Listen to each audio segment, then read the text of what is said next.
We are laying it all on the line today in an all or nothing tactic. Let's just jump in and take a look.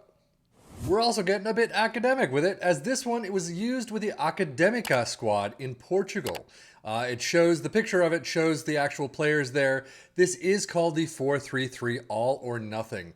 Now, the Académica team did do very well in their test, in the creators test, losing only one, drawing one. However, it was also tested on holiday with Las Palmas with someone else. Didn't do so well there. 32% win rate is not great. So, we are going to test out with our three teams of Liverpool and Aston Villa in the Premier League and our championship side of Ipswich Town. So, with all that said, let's just dive in and see how they did. Well, Liverpool doing fairly good job. 93 points, 110 goals. Not bad. Aston Villa, though, 5th place with 70 points, 84 goals. Again, the goal tally for that point mark is not bad, but the points just are a bit down. Well, domestic cups, Liverpool unfortunately lose out to their hated rivals Everton in the Carabao Cup quarterfinals 0-0 in penalties. The FA Cup 5th round is where they drop out in penalties again, 3-0 against Norwich. But they do get a second trophy for the season in the Europa League final, 2-0 over Newcastle. So overall, definitely not a bad season for Liverpool. Winning the league, winning the Europa League is pretty nice. Unfortunately, the domestic cups, not great. Squad-wise, goals 42 for Salah is phenomenal. 25 for Jota is also pretty nice. 23 assists for Robertson. Wow, 7-6-3 though for Salah. That's insane. And as we switch over to Aston Villa's domestic cups, you can see Carabao Cup 4th round there out almost immediately, at least one match in. 0-2 against Newcastle, and then they get to the FA Cup final and they win against Leeds 2-1.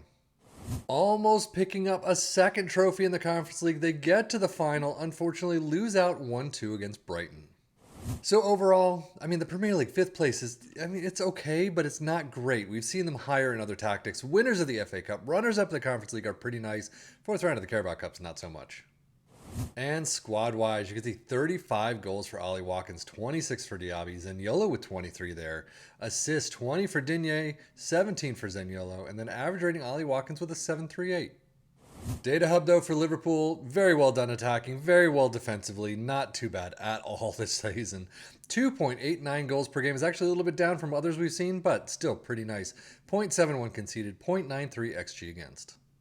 Aston Villa, not bad attacking-wise. The shots per game is not there, the goals per game are not there, and the defensive pieces are a little bit lacking compared to their usual, which isn't too far above this. But goals per game, 2.21, 1.34 conceded, 1.46 xG against. Everything just seems to be a little bit off from where they're usually.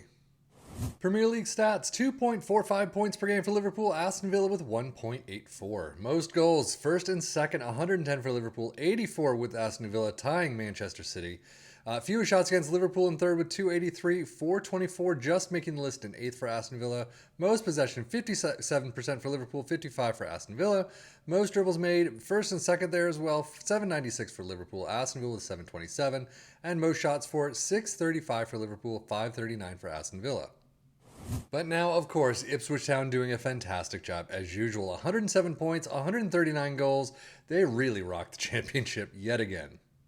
Schedule-wise, Luton dropped them out in the Carabao Cup 2nd round 0-1. FA Cup quarters is where you get 5-6 against Leeds, though. That's a doozy of a match, and Luongo was sent off in the 25th.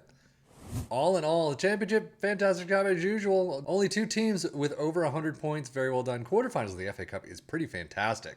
Carabao Cup, not so much. Squad-wise, they've got a lot of green for the players that they had. 29 goals for Hurst, 22 for Chaplin. Nice job there. 14 assists for Clark, 11 for Jack Taylor. And then average rating 7.27 for Donasian. Wow, but 7.23 for long-timer Connor Chaplin. Championship stats, 2.33 points per game for Ipswich. Most goals in first with 139, well above Leeds. Fewest shots against in third with 379. Most possession in fourth with 57%. And most shots for in second with 697. But now, tactically, we start out with a sweeper keeper in support, fullbacks on the left and the right in attack, ball-playing defenders in the central spots and defend, a Mazzala on the left in support next to a CM in defend in the central spot, and a box-to-box in support on the right. Pressing forwards on the left and the right in support with an advanced forward in attack up front.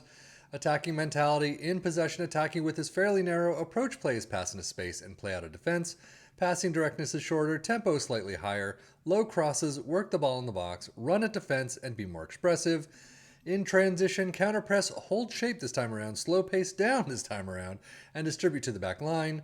And then out of possession, a high press line of engagement, a standard defensive line, trigger press more often, prevent your goalkeeper distribution, tackling is get stuck in, and step up more.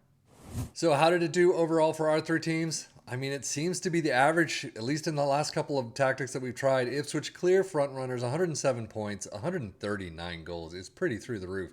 Liverpool, not clear front runners, but 93 points down to 85 for Man City is still title winners. Aston Villa, though, in fifth, they've got Champions League, however, 70 points. If you took control of this, you could definitely do it better than that. Bring them up to 74, bring them up to 78. Who knows where you can end up, but it's better than where they end up with only 70 points. 84 goals, though, is not bad. It is definitely an attacking tactic. It just lacks a bit on the back. So, again, take control of this. Let us know how it works for you, but it's definitely one to take a look at, as a lot of the others are. But that's it for me, 70FM, for the Football Manager blog channel, saying thank you as always for watching. Take care and enjoy.